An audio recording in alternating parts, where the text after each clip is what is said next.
ఒకానొకసారి నేను ఒక ప్రాంతానికి దేవుని సువార్తకు వెళ్ళా. ఎప్పుడు నా కుటుంబానికి కూడా చెప్పలేదు ఇది. ఓ ప్రాంతానికి, పేరొద్దులండి, బాగోదు అంటే వాళ్ళు బాధపడతారు. ఓ ప్రాంతానికి దేవుని సువార్తకు వెళ్ళా. ప్రాంతానికి సువార్తకు వెళ్ళినప్పుడు అక్కడ సువార్తలో దేవుని వాక్యాన్ని చెప్పా. సువార్తలో చెప్తాం కదా, త్రాగుబోతులు, తిరుగుబోతులు, జోదగాళ్ళు, వ్యభిచారులు, అక్రమ సంబంధాలు కలిగినటువంటి వారు, లోకంలో బ్రతుకుతున్నటువంటి వారు మారాలి, యేసుక్రీస్తు పాపము నుంచి విడుదలిస్తారు, నరకాగ్ని నుండి తప్పిస్తారు, నిత్యత్వాన్ని ఇస్తారు, ఆయన నీతిని మనకి ఇస్తారు, ఆయన రక్షణ ఇస్తారని మనం ప్రకటిస్తాం కదా.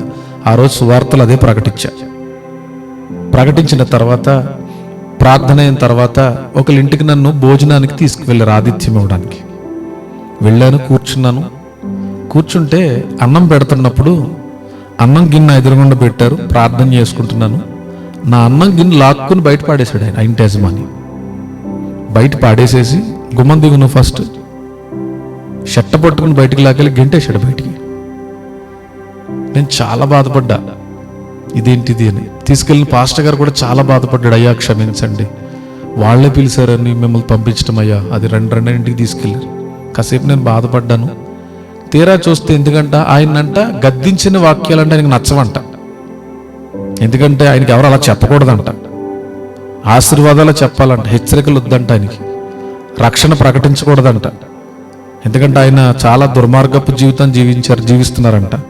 ఆయనకి ఎవరైనా అలా చెప్తే ఆయనకు నచ్చదంట. ఇంకా నన్ను కొడదాం అనుకున్నారంట, కానీ ఎందుకు ఆగారంట. చాలా బాధపడ్డాను నేను. అవన్నీ జ్ఞాపకం వస్తూ ఉంటాయి. ఎందుకు వాటిని దేవుడు అనుమతించాడు నాకు? నేను సేవలోకి వచ్చినప్పుడు ఎలాంటి పరిస్థితి రావడం ఏంటి? ఎన్నో పరిస్థితులండి. ఒక యవనస్తుడికి ప్రార్థన చేయడానికి వెళితే, అరే నాన్న నువ్వు దేవుడిని నమ్ముకోవాలరా, తప్పు, తల్లిదండ్రులను వ్యతిరేకించకూడదు, నువ్వు డ్రగ్స్కి అలవాటు పడిపోయావంట, మారాలని చెప్తే కాండ్రించి ముఖం మీద ఉమ్మూసాడు, నా మీద తుడుచుకుంటూ ప్రార్థన చేసి వచ్చా.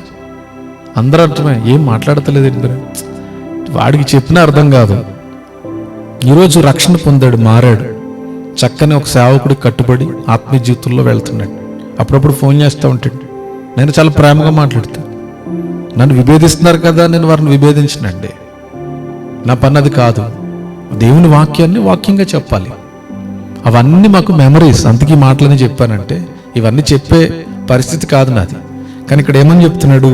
అయితే మీరు వెలిగింపబడినటువంటి మీదట శ్రమలతో కూడిన గొప్ప పోరాటము సహించిన పూర్వ దినములను జ్ఞాపకం చేసుకోండి. అలాంటి దినాలని మనకు జ్ఞాపకాలంట ప్రియులారా.